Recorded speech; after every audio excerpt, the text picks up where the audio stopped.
Are good. Okay, I'd like to call the meeting for the Board Planning Committee meeting today, Friday, June 5. Need to do roll call. Everybody's here. Do we have a quorum? Yourself and Chris. All right, thank you. Motion to approve the agenda. To approve the agenda. Very good.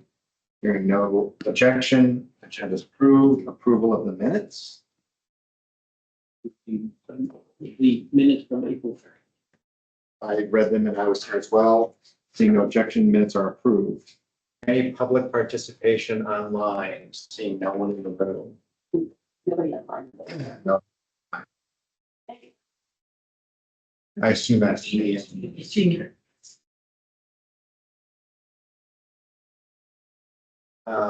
So let's move to old business, project updates.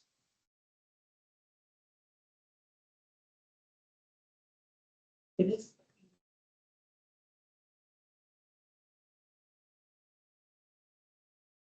Liam, are you there? I am here. I'm ready. We're ready for you.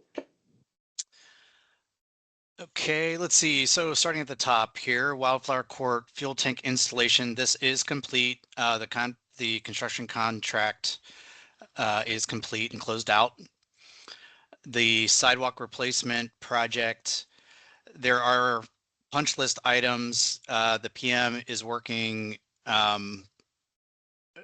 with the contractor to identify a date that they can get out to finish those. The contractor is tied up with the flood barrier work currently. So that process will be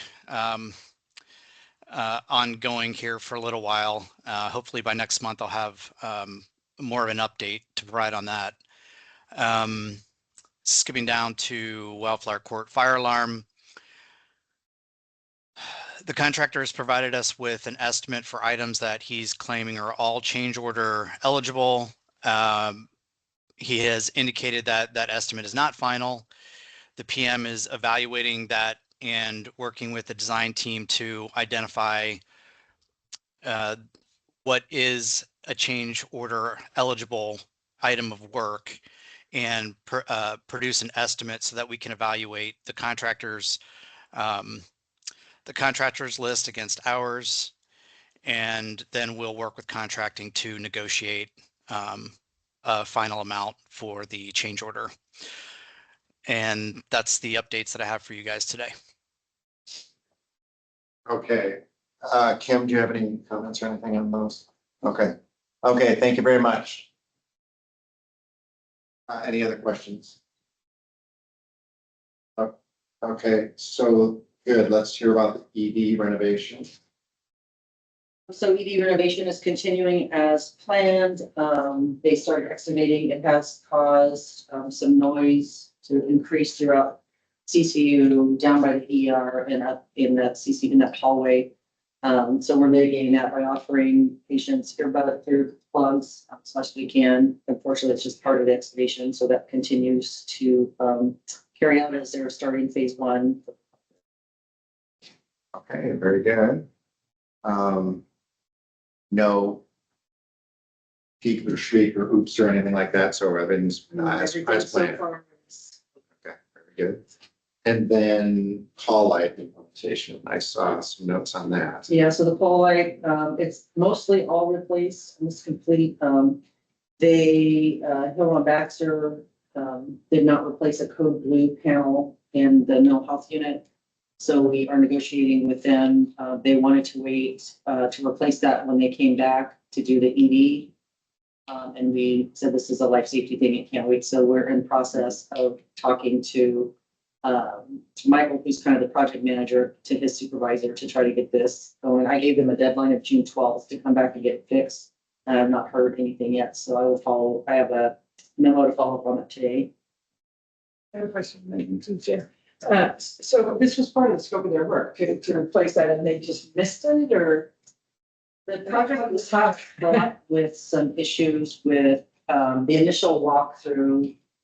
that happened was, with one of the people of the company, and they missed several things on there. And when we brought it to their attention, they said, well, this person's a salesman, not an installer. It's like, well, why haven't we walked through?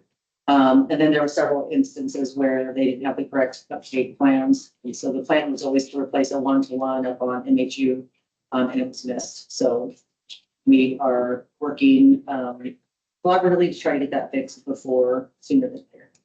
And is there intent to bill us additionally for the travel, I don't think that Hillron Baxter would be charging us anything, but they did contract with a third party ICS to be able to do the install. And that may be where we might have to pay something, but we're negotiating that. I mean, if it were me, I'd shoot for having Hillron, yeah, do pay for their, And it would be in the hundreds to thousands, not tens of thousands of dollars for an install, I assume. Yeah, I don't think it'll be even that much. It's just one panel. Since we didn't do call lights through the whole MHU because of the construction and the ceiling. They were just gonna replace like the staff assist and the code blue, so it's just one panel, basically taking the old one out, popping a new one in. So I don't think it's gonna be. Okay. I know they're traveling, or is the contractor traveling, or are they local? Their travel. Seemed to be too big of a deal. Right, any further questions? That's pretty straightforward. And then the new business, in-house shredding. Angela's going to talk to us and about when there's that point in the curve when it actually pays for itself because we're saving money from sending out our shredding. We are often paying reduction in accountability because we have been unable to pick up boxes. And we have 2 pallets of shredding that is locked in the basement right now that they are unable to accommodate. So in addition to a payback curve, there's also that reduction of liability and having control of that in-house. So there's that component. The cost for the unit is $63,640. We spend an average of $41,000 a year with Reach. That doesn't include big projects that we have pending that they haven't been able to accommodate because of staffing issues on their side. Our staff can pick this up. This is not additional FTE. It is a couple hours a week. We already picked up the shred from our clinics and bring it back here anyway to consolidate it. So that's not any additional, but we estimate with labor and materials and supplies, we would be spending $14,170 here. So that payback is 2.3 years if you don't count projects. So the additional cost is not, doesn't include the stuff that we're already doing, like the pickup from the clinics.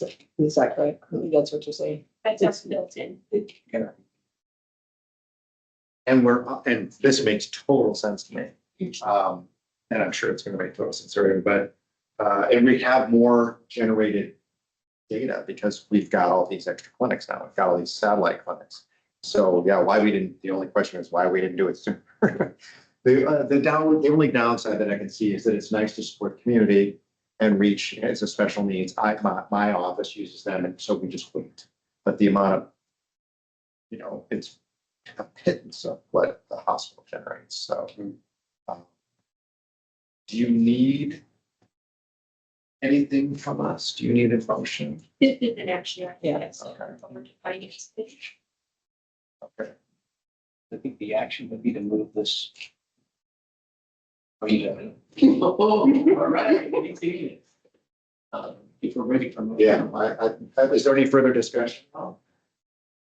This is a no-brainer to me. Yeah, I really like the 832. I moved the Bartlett Regional Hospital Planning Committee to approve the plan to purchase HIPAA compliant shredders and forward to the Finance Committee for further review and coordination and consideration of approval. Second that. And there is no objection, so that will be moved. I just have a quick question Yeah. about it. Is it multiple shredders? It is one large industrial, That's fine. HIPAA compliant shredder with the appropriate distance, industrial size. That's what I thought, but there's a reference to shredders somewhere. Okay. What you buy is best. And then when's the time frame? It'll be 2 to 3 months to get it up here in the store. And what's the footprint? And where is it located? Going downstairs where the Here. compressor for the hyperfair chamber used to be. So it's in that basement of admin in a segregated room on the platform. Right now it is a junk storage area, which will be from that. Yeah, so much sense. Okay. Any further comments? Record short meeting, On that, 11 minutes. I had one question for Kim. How is the traffic restriction going? And how has the entrance been? We're okay, the traffic pattern is a traffic pattern. I think as people are getting used to it, some of the comments were like, well, we don't know what side of the road to drive on, what side do you own, gotta. So they put up some more signs. There was a little bit of cross traffic there as cars are coming out, like leaving the, the backside. Yeah. And if they're coming in to the ED entrance, the car's coming this way to the stop sign. And then this car's trying to come in. So there's been some talks with facilities to see if we could move a stop sign like over so people know like just stop on this side instead of curving around to get back into that lane.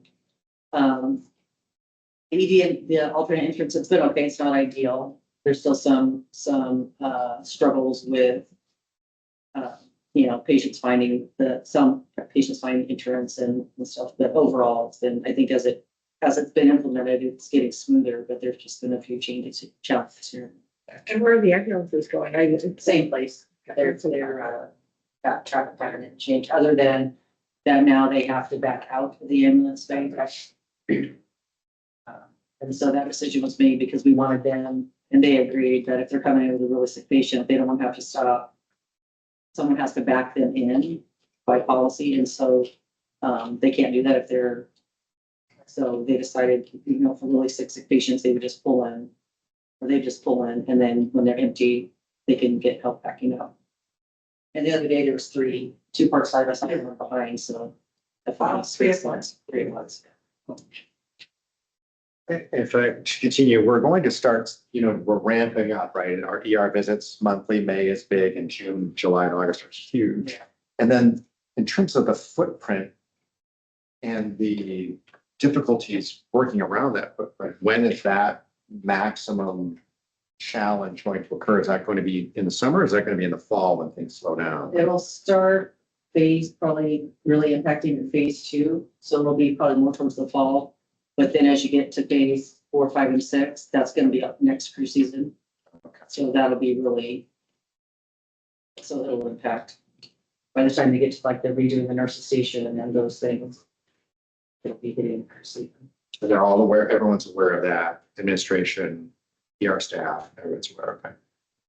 And we have a CMAR, which is a construction manager at risk. And so they're able to be boots on the ground to look at flow. We've already talked. They came and taped out the floors to look for, they have to close off a certain room for construction. They've already ran the models of making sure the beds fit up and ventilators were fed if needed through those construction phases. And we've talked to the team and them, and the understanding is if there's something like they're going to close a trauma room, you can say, oh, we just heard that there's a mass casualty, you can't close it. They're able to pivot quickly. But once it's closed. Yeah, so. So I imagine there might be increased wait times. We are trying to be creative with doing more of like a fast track, if you will. So, you have maybe the mid-level seeing a patient in triage, like if somebody came in for like a sore throat or, trying to fast track those folks through. So there's less people in the main ER and more of a, get a screening, get treatment, and then discharge from that one spot. So the ED staff have plans to do that. I think a great idea. So like in the triage area, they do it all in the triage area rather than. If it's available, yeah, Yeah. that makes sense. Jeannie, do you have any questions at all? Nope, no questions, thanks. So, I think if it's okay, we can wrap this meeting up. And do you want to talk about next month, or maybe we can talk about July at the June 30 board meeting? Should we do that? Because July, Friday, that's the 4th of July, so we're not going to do that day. So the question is, would we do the 10th or whatever that Friday is? I think we can push that decision to the board meeting. Sound reasonable, based on what we have. Unless we're ready to decide now. If we're not, Let's let's wait. push it. Let's wait. Because we don't know if something's gonna come up, but since most everything is being handled, if it's just an update on most of the ER. I would recommend that we all think about it though before we get to the board meeting, so that we look at our calendars before we get to the board meeting, so we can Pick a time. pick a time, just pick a time. Okay, meeting's adjourned.